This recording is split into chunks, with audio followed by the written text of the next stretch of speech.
Start. सार्वजनिक नीति का जहाँ तक सवाल है पंडित, मैं भी उनमें शामिल हूँ। दो तरह की राय को अच्छा मानते हैं। स्टॉप। लेकिन अफगानिस्तान की विपदा हमें दो तरह की राय होने का स्याह पहलू हमें दिखाती है। इस विपदा की जनक चार अमेरिकी सरकारें हैं, दो रिपब्लिकन, जॉर्ज डब्ल्यू बुश और डोनाल्ड ट्रंप, और दो डेमोक्रेटिक, बराक ओबामा और जो बाइडन। स्टॉप। पैरा। 2001 में तालिबान के पतन के बाद राष्ट्रपति बुश एक सक्षम अफगान सरकार और सेना को खड़ा करने पर ध्यान केंद्रित करने में विफल रहे और मुट्ठी भर संसाधनों को इराक युद्ध में झोंक दिया। स्टॉप। राष्ट्रपति ओबामा ने अफगानिस्तान में अमेरिकी सेना बढ़ा दी, लेकिन सीमित समय के लिए। स्टॉप। इसने अमेरिकी सेना के अफगानिस्तान से मुंह मोड़ने तक इंतजार करने के लिए तालिबान को प्रोत्साहित किया। स्टॉप। राष्ट्रपति ट्रंप ने सेना वापस बुलाने का समझौता किया, जिसके चलते 5,000 तालिबानी कैदी रिहा कर दिए गए, जबकि शांति वार्ता बिल्कुल ठप थी। स्टॉप। अब राष्ट्रपति बाइडन ने ट्रंप डील के साथ काट छांट की, जबकि तालिबान ने वादे के बावजूद अल कायदा से संबंध विच्छेद नहीं किया। स्टॉपेरा। 20 साल की गलतियों का नतीजा आखिरकार यही होना था। स्टॉप। तालिबान ने 11 सितंबर 2001 के आतंकी हमलों की 20वीं बरसी से कुछ ही दिन पहले अफगानिस्तान पर कब्जा कर लिया। स्टॉप। अमेरिकी हथियारों को लूटकर सशक्त हुआ और अप्रत्यक्ष रूप से महाशक्ति को अपने सामने झुका देने वाला तालिबान अब पहले से कहीं अधिक खतरनाक साबित हो सकता है। स्टॉप। इसकी जवाबदेही बाइडन की है और इस घटना ने बाइडन के कार्यकाल पर अमिट दाग लगा दिया है। स्टॉप। पैरा। बाइडन कोरोना के डेल्टा वेरिएंट के लिए कहते हैं, यह व्यापक तौर पर नियंत्रित हो सकने वाली मुसीबत है जो बेहतर होने से पहले बदतर ही होगी। स्टॉप। दरअसल अफगानिस्तान मामले में बाइडन ने जो रुख अपनाया उस पर भी यही बात लागू होती है। स्टॉप। पूर्व रक्षा सचिव रॉबर्ट गेट्स ने एक बार कहा था कि बाइडन करीब करीब हर बड़ी विदेश नीति और राष्ट्रीय सुरक्षा के मुद्दे पर पिछले 4 दशक से गलत ही ठहराते आए हैं। स्टॉप। अफगानिस्तान के बारे में वह निश्चित रूप से बुरी तरह गलत साबित हुए हैं। स्टॉप।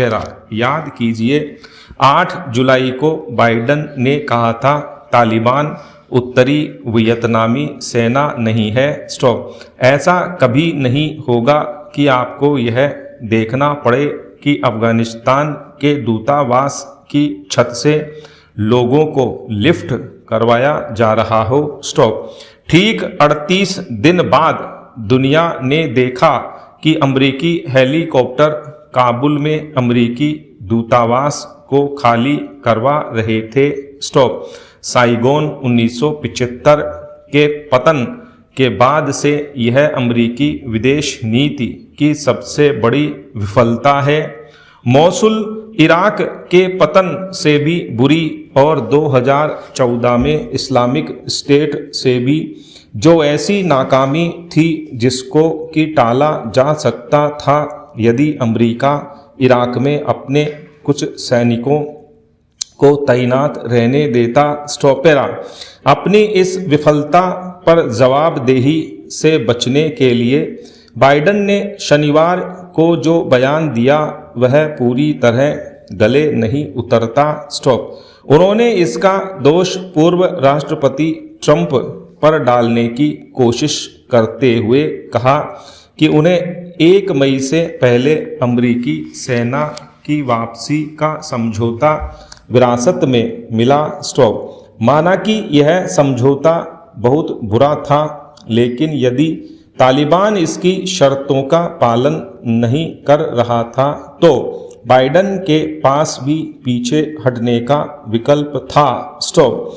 बाइडन का बयान झूठ ही इशारा करता है कि अमेरिका के पास समझौते का अनुसरण करने या किसी दूसरे राष्ट्र के गृह युद्ध से एक बार फिर निपटने के लिए और अमेरिकी सेना भेजने का ही विकल्प था। स्टॉप।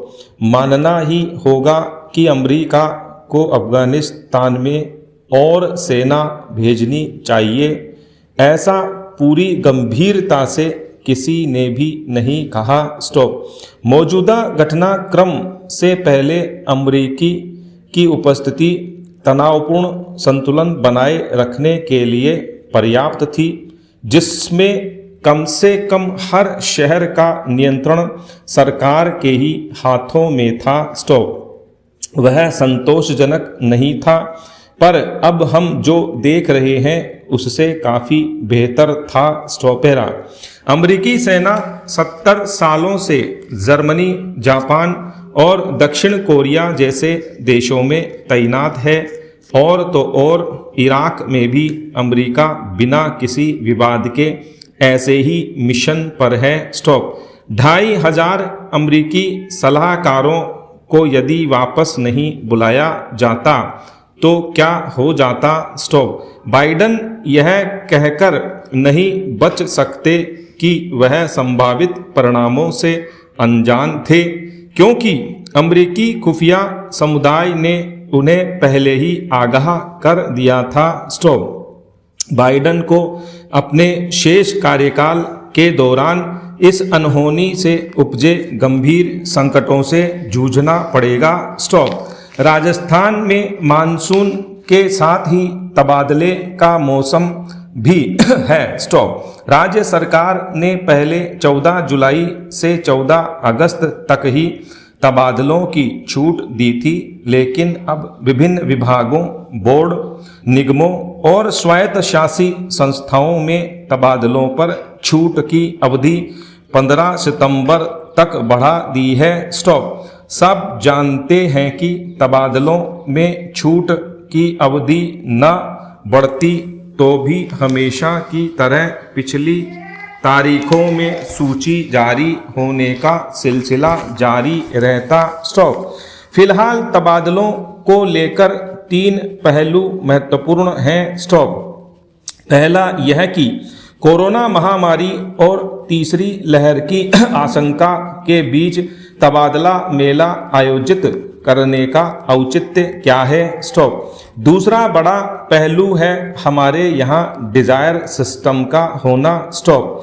यानी जनप्रतिनिधियों की सिफारिश पर यदि तबादले होंगे तो आसानी से समझा जा सकता है कि ऐसे कर्मचारी जनहित में कितना काम करेंगे और उनकी वफादारी किसके प्रति होगी। स्टॉप। चुस्त दुरुस्त प्रशासन के लिए नियुक्ति का पैमाना होता है योग्यता, चरित्र और पिछला रिकॉर्ड। स्टॉप। हकीकत यह है कि योग्यता के स्थान पर विधायक या सांसद से नज़दीकी ही उनके क्षेत्र में कर्मचारी की तैनाती का ठोस आधार बनता है, और अनेक कर्मचारी जनप्रतिनिधियों के यहाँ हाजिरी बजाकर अपने मकसद में कामयाब हो जाते हैं। स्टॉप। ऐसा नहीं है कि राज्य में कर्मठ और ईमानदार कर्मचारियों या अफसरों की कमी है, लेकिन महत्वपूर्ण नियुक्तियों में राजनीतिक दखल से प्रशासन पूरी क्षमता से काम नहीं कर पाता है। स्टॉपेरा। तीसरा महत्वपूर्ण पहलू है तबादलों में भ्रष्टाचार। स्टॉप। यही कारण है कि इस प्रक्रिया को तबादला उद्योग का नाम दिया गया है। स्टॉप। दरअसल मनचाही जगह नियुक्ति पाने के लिए कर्मचारी सभी माध्यमों का प्रयोग करने से नहीं झिझकते और तबादलों में बड़े स्तर पर लेन देन होने की आशंका बनी रहती है। स्टॉप। तबादलों के लिए व्यवस्था में नीचे से लेकर ऊपर तक लेन देन की जानकारी समय समय पर सामने आती रही है। स्टॉप।